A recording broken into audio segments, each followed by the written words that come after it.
আজকের এই বিশেষ বিশ্লেষণে সবাইকে স্বাগত। আজ আমরা খুব চমৎকার একটা বিষয় নিয়ে কথা বলবো, আর তা হলো খোসবাস মালিকিয়া দরবার শরীফের একটা দারুণ ঐতিহ্য। দশকের পর দশক ধরে টিকে থাকা এই পবিত্র আমানতের ইতিহাস, এর রুহানি পরিচালনা আর নিঃস্বার্থ সেবার এক অনন্য গল্প আজ আমরা জানব। তো চলুন শুরু করা যাক। একটি পবিত্র রুহানি কানন, যেখানে ক্লান্ত হৃদয় ছুটে আসে আত্মিক শান্তি, দোয়া ও পরম করুণাময়ের নৈকট্য লাভের আশায়। চমৎকার একটা কথা, তাই না? হজরত আব্দুল মালেক শাহ রহমতুল্লাহি আলাইহের প্রতিষ্ঠিত এই জায়গাটা কিন্তু আসলেই ঠিক এরকম। জাগতিক সব কোলাহল থেকে দূরে মানুষ এখানে আসে একটু আত্মিক প্রশান্তির খোঁজে। জায়গাটা যেন ক্লান্ত হৃদয়ের জন্য একটা পরম শান্তির আশ্রয়স্থল। এখন যদি আমরা এখানকার প্রধান বার্ষিক রুহানি মাহফিলগুলোর দিকে তাকাই, মূলত দুটো বড়দিনের কথা বলতেই হয়। প্রথমটা হল ৩রা জানুয়ারি, পবিত্র জন্মদিবস, আর দ্বিতীয়টা হল ২০শে মে, বার্ষিক ওফাত শরীফ। এই দুটো পবিত্র দিনে কি হয় জানেন? দূর দূরান্ত থেকে হাজার হাজার ভক্ত আর আশেকান ছুটে আসেন। জিকির আর দুয়ায় পুরো প্রাঙ্গণ একেবারে মুখরিত হয়ে ওঠে। দারুণ এক আধ্যাত্মিক ঐক্যের সৃষ্টি হয় তখন। আমানতদারিতা ও আত্মত্যাগ। চলুন দেখে নেই এই পবিত্র আমানত রক্ষায় আসলে কারা নিয়োজিত আছেন। এখানে সবচেয়ে গুরুত্বপূর্ণ বিষয়টা হল, এই দরবার শরীফ কিন্তু কারও ব্যক্তিগত সম্পত্তি হিসেবে চলে না। এটা পুরোটাই একটা ওয়াকফ এস্টেটের অধীনে পরিচালিত। মোসাম্মার জেসমিন আক্তার এবং মোতাওয়াল্লি মোহাম্মদ আলী আকবর এই পবিত্র আমানত রক্ষার বিশাল দায়িত্ব পালন করছেন। সাথে আছেন তাদের পরিবারের সদস্য হেলাল, আয়ান ও আজান। মানে ব্যাপারটাকে তারা মালিকানা হিসেবে নয়, বরং আল্লাহর সন্তুষ্টির জন্য একটা পবিত্র দায়িত্ব হিসেবেই দেখেন। এই ১০ সংখ্যাটা একটু খেয়াল করুন। এটা শুধু একটা সাধারণ সংখ্যা নয়, এটা আসলে বিশাল এক ব্যক্তিগত ত্যাগের প্রতীক। জানেন কি, দরবার শরীফের উন্নয়নের জন্য মোতাওয়াল্লি মোহাম্মদ আলী আকবর সম্পূর্ণ নিঃস্বার্থভাবে তার নিজের ব্যক্তিগত ১০ শতক জমি এই ওয়াকফ এস্টেটে দান করে দিয়েছেন। বুঝতেই পারছেন এই পবিত্র জায়গাটার প্রতি তার শ্রদ্ধা আর ভালোবাসা কতটা গভীর। আর মজার ব্যাপার হল, এই উদারতা কিন্তু তাদের একটা পারিবারিক ঐতিহ্য। শুধু যে বর্তমান মোতাওয়াল্লি দান করেছেন তা নয়, উনার সম্মানিত পিতা আর দাদাও এর আগে মসজিদ আর এতিমখানার জন্য ৬ শতক জমি ওয়াকফ করে গেছেন।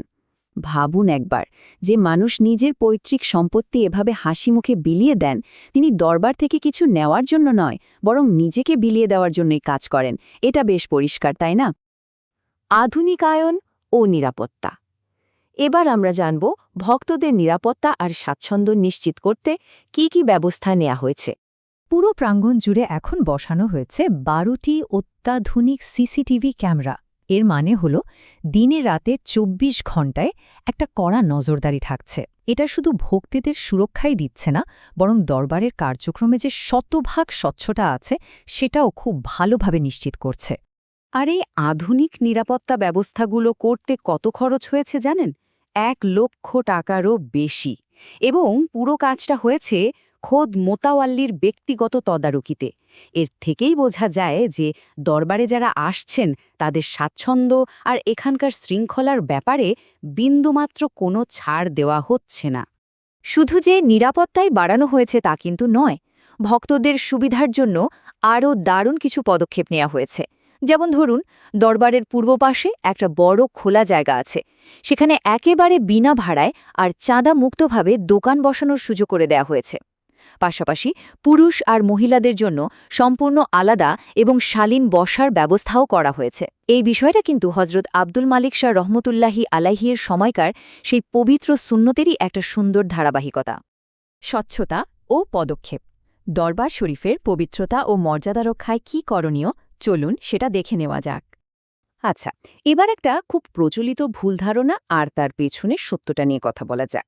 অনেক সময় কিছু স্বার্থান্বেষী মহল একটা বিভ্রান্তি ছড়ানোর চেষ্টা করে যে দরবারে দান করলেই বুঝি তার মালিকানা পাওয়া যায়। এটা একেবারে ভিত্তিহীন একটা কথা। আসল সত্যটা হলো, মানুষ এখানে দান করে আল্লাহর সন্তুষ্টি আর পীর সাহেবের নেক দোয়া পাওয়ার আশায়। এর মাধ্যমে সাওয়াব পাওয়া যায় ঠিকই, কিন্তু দরবার শরীফের জাগতিক মালিকানা দাবি করার কোনো সুযোগ নেই। এই দরবার সবার, আর মোতাওয়াল্লি এখানে কেবল একজন খাদেম বা পাহারাদারের দায়িত্ব পালন করছেন। আর ঠিক এই কারণে সবার জন্য একটা জরুরি সতর্কবার্তা আছে। কখনোই, আমি আবারও বলছি, কখনোই কোনো ব্যক্তির হাতে সরাসরি নগদ টাকা দান হিসেবে তুলে দেবেন না। কেন বলছি? কারণ কিছু অসৎ ব্যক্তি মিথ্যা পরিচয় দিয়ে সাধারণ মানুষের কাছ থেকে টাকা হাতিয়ে নিতে পারে। তাই নিজের কষ্টার্জিত অর্থের সুরক্ষা নিশ্চিত করাটা কিন্তু আমাদের সবারই দায়িত্ব। তাহলে এখন প্রশ্ন আসতেই পারে, দান করার সঠিক আর নিরাপদ মাধ্যমটা আসলে কি? খুব সহজ, দুটো অনুমোদিত পদ্ধতি আছে।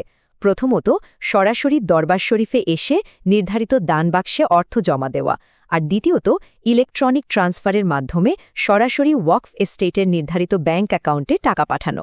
ব্যাস, এই দুটো পদ্ধতি মেনে চললে আর কোনো প্রতারণার ভয়ই থাকবে না। আর জানলে খুব ভালো লাগবে যে এই স্বচ্ছ পদ্ধতিগুলো মেনে যে দানটা করা হয় সেটা একেবারে সরাসরি সঠিক জায়গায় পৌঁছায়। এই অর্থ দিয়ে মূলত এতিমখানার মাসুম বাচ্চাদের মুখে হাসি ফোটানো হয় আর দরবার শরীফ কমপ্লেক্সের বিভিন্ন উন্নয়নমূলক কাজ এগিয়ে নেওয়া হয়।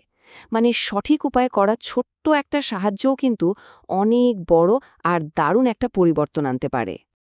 এরপরও যদি কোনো সন্দেহ থাকে বা সরাসরি কোনো তথ্যের দরকার পড়ে, তার জন্য ব্যবস্থা আছে। অফিসিয়াল যোগাযোগের জন্য নির্দিষ্ট ফোন নম্বরগুলো দেওয়া হলো। কোনো ভিত্তিহীন গুজবে কান না দিয়ে যে কোনো প্রয়োজনে সরাসরি এই নম্বরগুলোতে কল করে নিশ্চিত হয়ে নেওয়াটাই সবচেয়ে বুদ্ধিমানের কাজ। আলোচনার একেবারেই শেষ পর্যায়ে আমরা চলে এসেছি। শেষে একটা খুব গুরুত্বপূর্ণ বিষয় নিয়ে সবাইকে একটু ভাবতে বলবো। আগামী প্রজন্মের জন্য এই পবিত্র আমানতের ঐতিহ্য রক্ষায় আমরা সবাই কিভাবে একসাথে কাজ করতে পারি। সব রকম ভুল বোঝাবুঝির অবসান ঘটিয়ে হযরত আব্দুল মালিক শাহ রহমতুল্লাহে আলাইহের আদর্শে একতাবদ্ধ হওয়াটা এখন সত্যিই সময়ের দাবি। এই প্রশ্নের উত্তর খোঁজার এবং নিজেদের দায়িত্বটা অনুধাবন করার একটা ছোট্ট অনুরোধ রেখেই আজকের এই বিশ্লেষণ এখানেই শেষ করছি। সবাই ভালো থাকবেন।